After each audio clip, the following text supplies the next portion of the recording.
I'm getting married. I've been dreaming of my wedding since I was in utero, and I am just over the moon. Dana proposed to me in Disney World. So I wanted to vlog my wedding planning experience. Sorry, I'm distracted by my crappy extensions. But yes, so I'm so excited. We're getting married. I couldn't be happier. Yeah, so I wanted, like I said, I wanted to vlog my wedding planning experience because I thought it would be cool. Yeah, I love planning. I already have most of the wedding planned in my head. But yeah, I'm so excited. So I want to take you along for the journey of planning my dream wedding. So I think I'll start with the engagement story. So pre-corona, I was hanging out with Anna on Disney Cruise Line and Frozen the musical. So with that contract, which sadly ended, please pray that I will return someday. But so I got free tickets to Disney World. And we were going to Illinois to visit Daniel's family for Easter, and then my other best friend from the cruise was in Florida on a contract, and she also had free tickets, and it just kind of all worked out. And so we went to Disney World. We went to Magic Kingdom first, and I like had a hunch, but I wasn't really sure. So like I did my nails, but please hold. I did my nails, but I wasn't like sure it was gonna happen because he like was giving me mixed signals. We had talked about getting married and we were planning to do it, but I just didn't know when it was gonna happen. So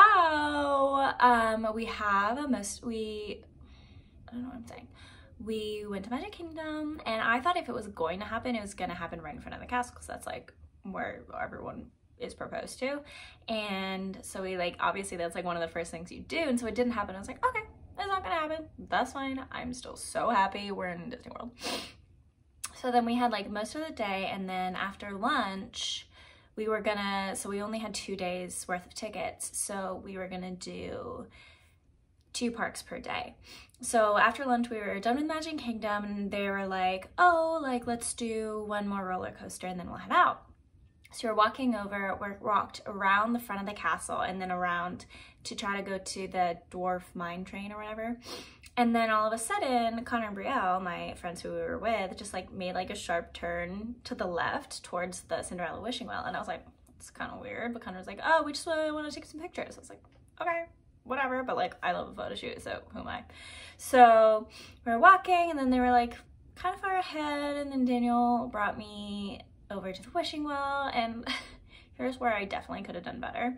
He was like, oh, it's a wishing well, like do you have a wish? And I was like, yeah, I don't know, because I like had a hunch that it was gonna happen, and then I got nervous, and then I'm just okay, and then I'm just like an awkward human being. So I was like, I don't know. And he's like, what, you don't have a wish? And I was like, I don't know. Come on, Jennifer, like you could have been romantic, please. Anyways, he said, well, I was hoping you could make my wish come true. I got down on one knee and he proposed. And at first I was like shocked. I was like, oh my God. And then all of a sudden it like hit me, and I was like, oh, and I started sobbing.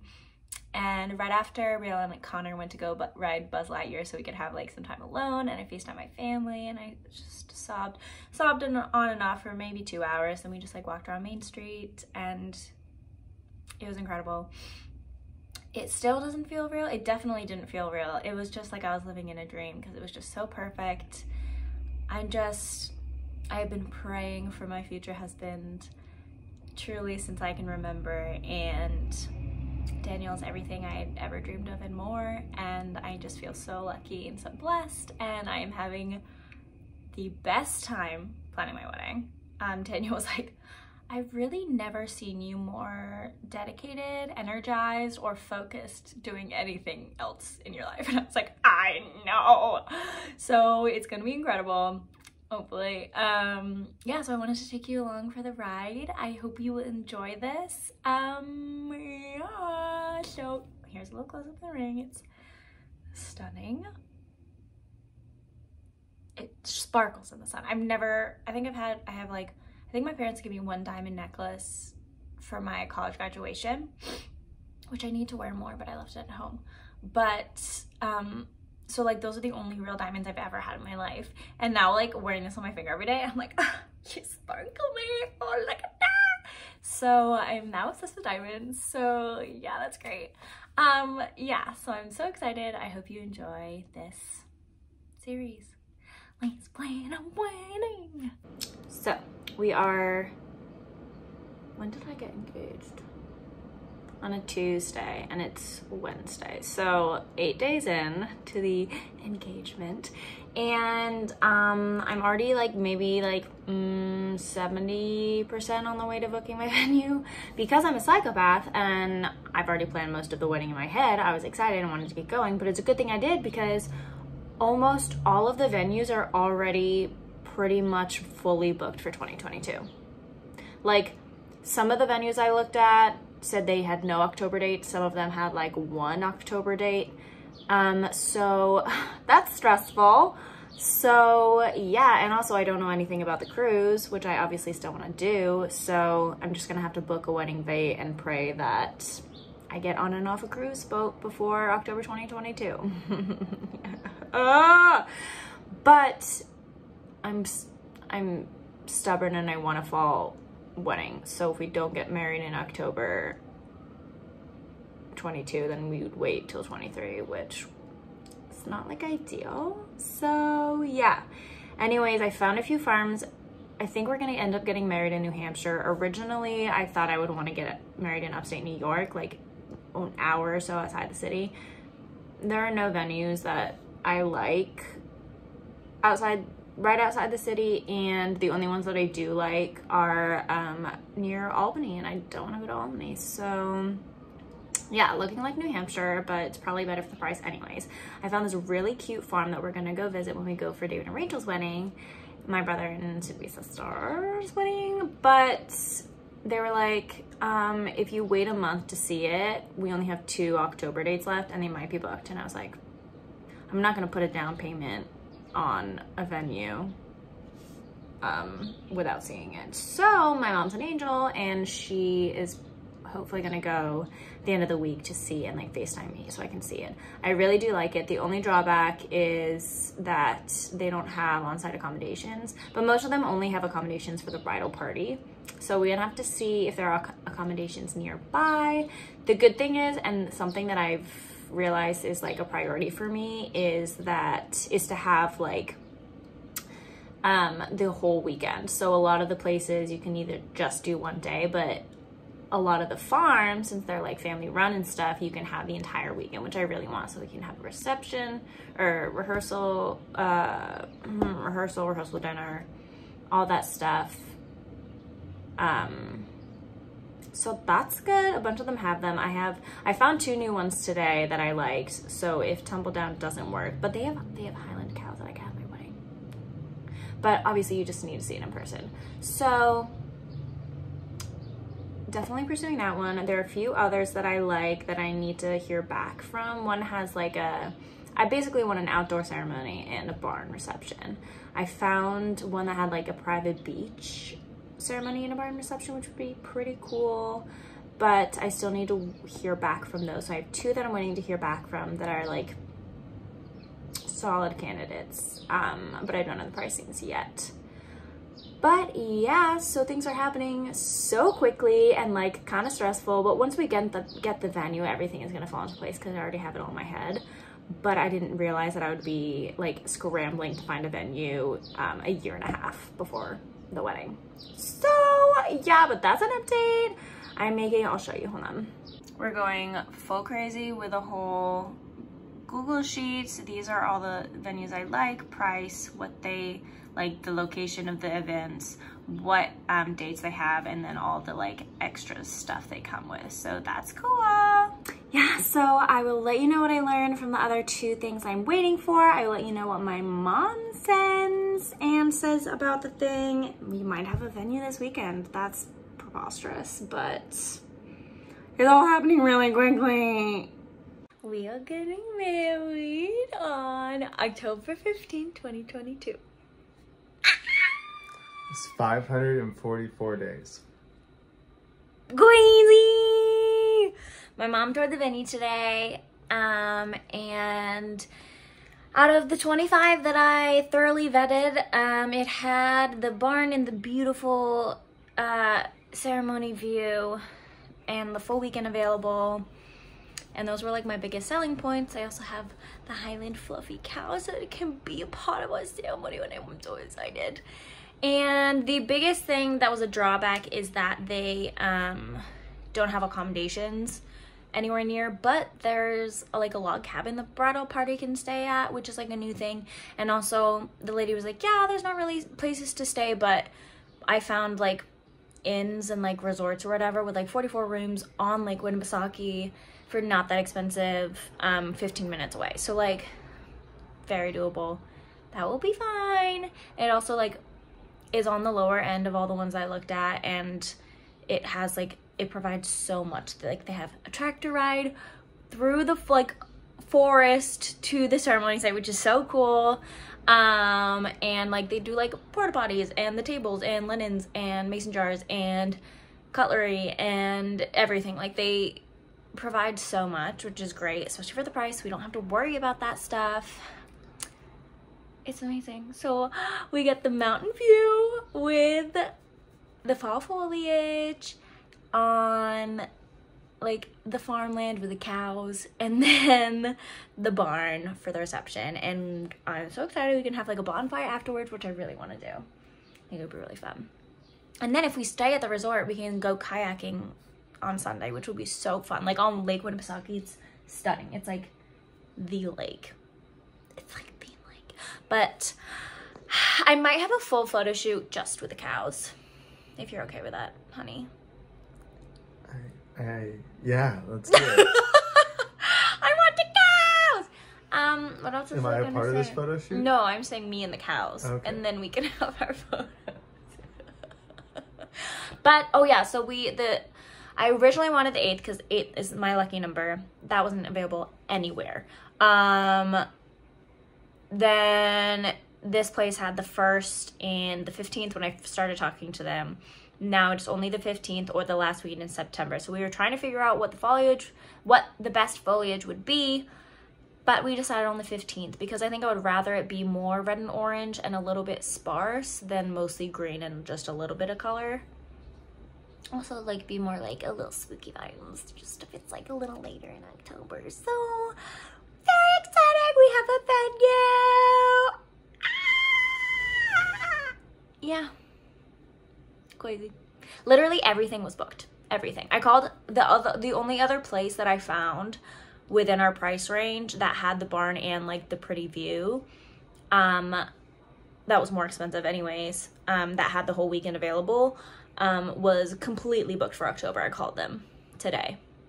They're like, oh no, we're completely booked. We're building a new thing like 5 miles away because we're so booked. And I was like, what the heck? So yeah.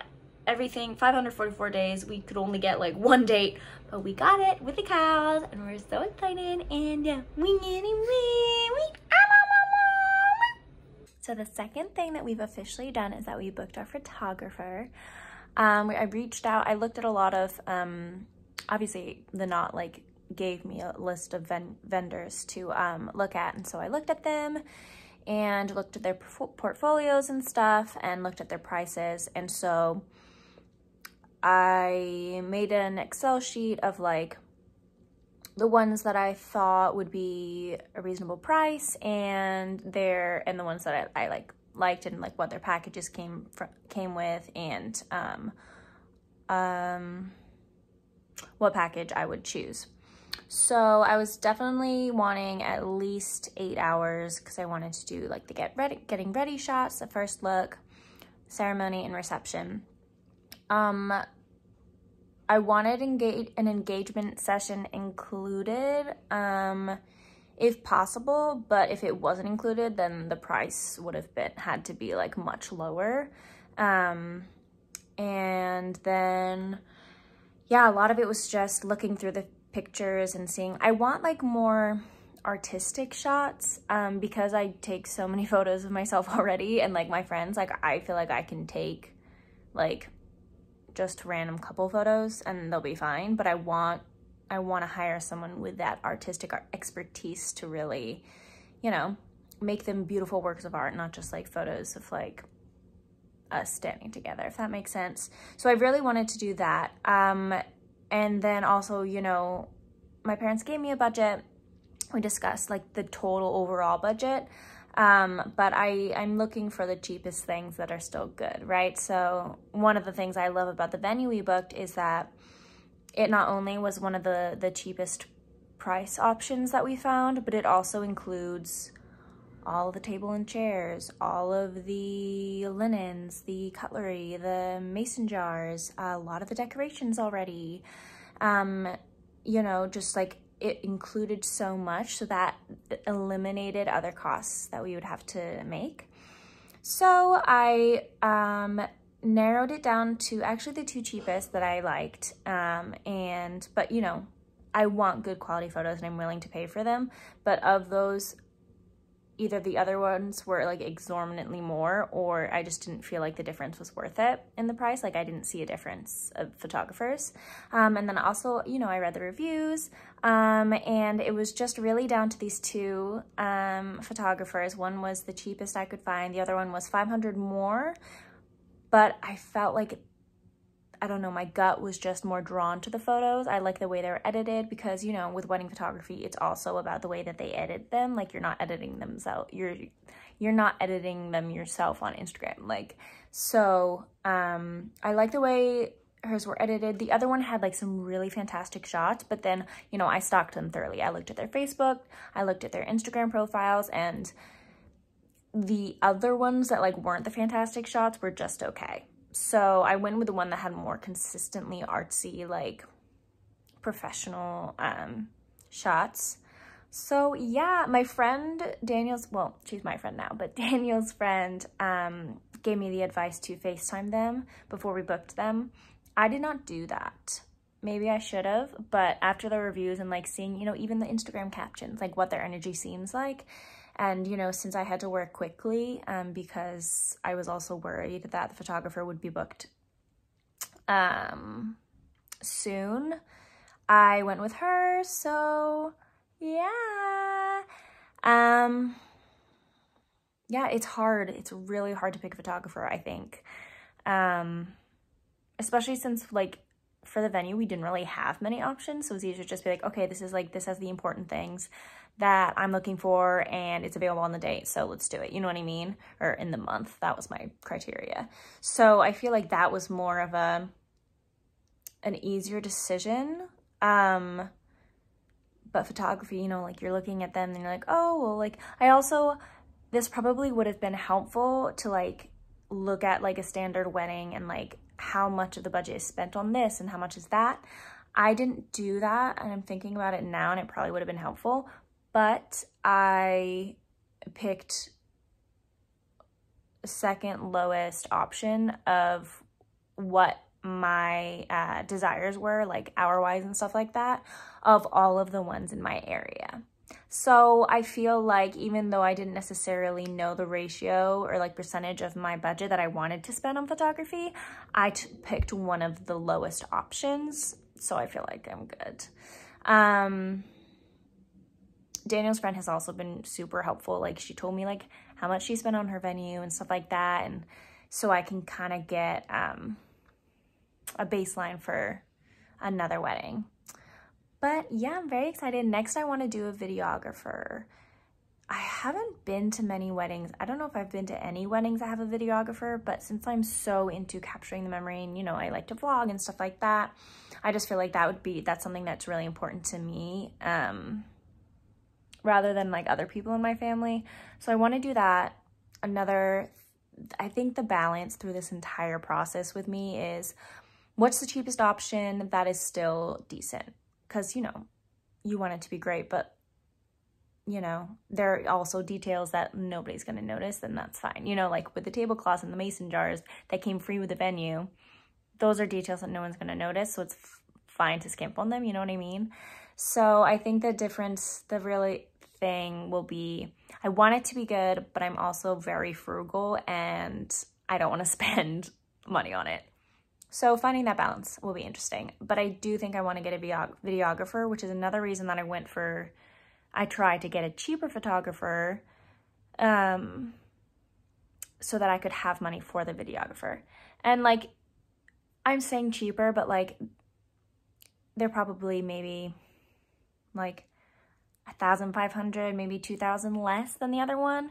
So it's not like, I don't know, in wedding budget world, I feel like that's not that big of a difference, but it's a big enough difference so that that can pay for a fine videographer. So I have that like little highlight reel to watch over and over again. I have the nice video of the wedding and stuff like that to watch. So those are my thoughts. It's hard. I feel like I'm just like making decisions like, okay, let's just do that. And like, I don't know if that's a good thing or a bad thing because I do have time, but also, you know, with these booking things, I don't have that much time. But I feel like I'm just like, okay, done. So I don't know if that's gonna work out in the end. I hope so, but yeah, I'm still having a blast. I could do this. I do this. I have dedicated more effort, energy, and time to planning my wedding, which is in 1.5 years, than I have anything else in a really long time. So I'm having a blast. But yeah, okay, that's the next update. So all of my like bridesmaid proposal gifts have come. So I'm very excited. I want to show you, and then I'm going to put the little baggies together. I tried to go for like a mix of like classic bridesmaid and like weird me. So I got little bunnies just because I have a bunny. Little scrunchies. These like keychains, which are really pretty, and they have like Jennifer and Daniel, our wedding date, which is crazy. This is what everything is gonna go into. It's like a makeup bag, and then inside it says, "Will you be my bridesmaid?" So cute, with like a little, yeah, really pretty, with all the bridesmaids' initials on it. I'm asking 6 people to be my bridesmaid. And then a little card. And then I got these like Disney, you know, we got engaged at Disney. So like just little cute little thingies. Yeah. Whoop whoop. Planning my bridesmaid proposal gifts was like the first thing I did because I'm just like so excited, and I knew who I wanted to ask and everything. I mean, there are other people that like I was like, oh well, maybe I want them to be a bridesmaid, but 6 enough. So hopefully they'll come. If not, we'll figure it out. But yeah, I'm really excited. I have to figure out what I want to say. But yeah. All right, they're all packed. Got my mom and my buttons set aside, and then I just have to write the notes. Writing my bridesmaid cards. Woo! I'm finally sitting down to write my bridesmaid cards. This is the last step I have to do before sending out my proposal gifts. I'm so excited. My hand is cramping a little bit, but it's amazing, and I just have so many incredible women in my life, and I am just so lucky.